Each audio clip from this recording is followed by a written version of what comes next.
अस्सलामुअलैकुम। BBC 11 headlines news के साथ मैं हूं मोहम्मद उमैर मलिक। सबसे पहले नज़र डालते हैं दिन भर की अहम खबरों पर। वज़ीर आज़म ने लेफ्टिनेंट जनरल साहिर शमशाद मिर्ज़ा को जनरल के ओहदे पर तरक्की देकर chairman joint chief of staff committee और लेफ्टिनेंट जनरल सईद आसिम मुनीर को chief of the army staff मुकर्रर करने का फैसला किया है।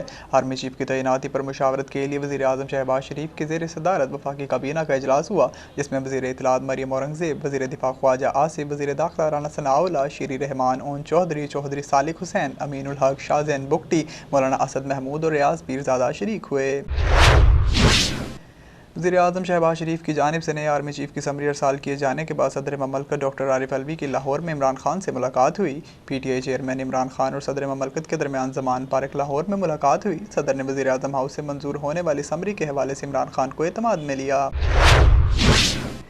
इमरान खान हमला केस के GIT तहकीकात में अहम पेशरफ्त सामने आ गई। GIT को किसी दूसरे हमलावर की मौजूदगी और फायरिंग के शवाहिद नहीं मिले। तफसीलात के मुताबिक ज़राए का कहना है कि GIT में इमरान ने वज़ीराबाद में 3 बार जाए वक़ुआ का दौरा किया। दौरान तहकीकात 800 से ज़ायद पुलिस एहलकारों से पूछ गुछ की गई और बयानात रिकॉर्ड किए गए। 90 पुलिस एहलकारों और अफसरान से तहरीरी बयानात लिए गए और 700 से ज़ायद ज़ुबानी पूछ गुछ की हुई।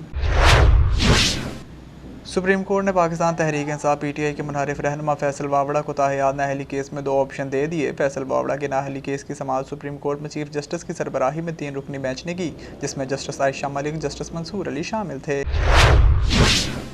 National database and registration authority NADRA ने ट्रांसजेंडर एक्ट के खिलाफ केस में शरई अदालत में जवाब जमा कराते हुए बताया कि ख्वाजा सिरा अपनी जो जस मुंतखब करता है हम वही अंदराज कर लेते हैं। वफाकी शरई अदालत में ख्वाजा सिराओं के तहफ़्फ़ुज़ से मुतल्लिक़ केस की समाअत हुई। चीफ जस्टिस शरीयत कोर्ट जस्टिस सैयद मोहम्मद अनवर की सरबराही में 2 रुकनी बेंच ने समाअत की।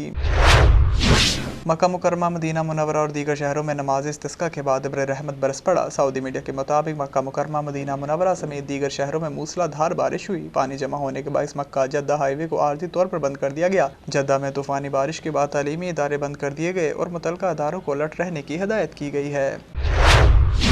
कतर में जारी फीफा वर्ल्ड कप 2022 में अर्जेंटीना के खिलाफ जख्मी होने वाले सऊदी फुटबॉलर यासिर अल शहरानी को वापस वतन भिजवा दिया गया है। सऊदी मीडिया रिपोर्ट्स के मुताबिक ग्रीन फॉल्कन्स के ट्विटर पर पोस्ट किए गए एक बयान में कहा गया है कि फुटबॉलर यासिर अल शहरानी को हमद मेडिकल सिटी से रियाद के नेशनल गार्ड अस्पताल मुंतकिल कर दिया गया है, जहां इनकी सर्जरी की गई है।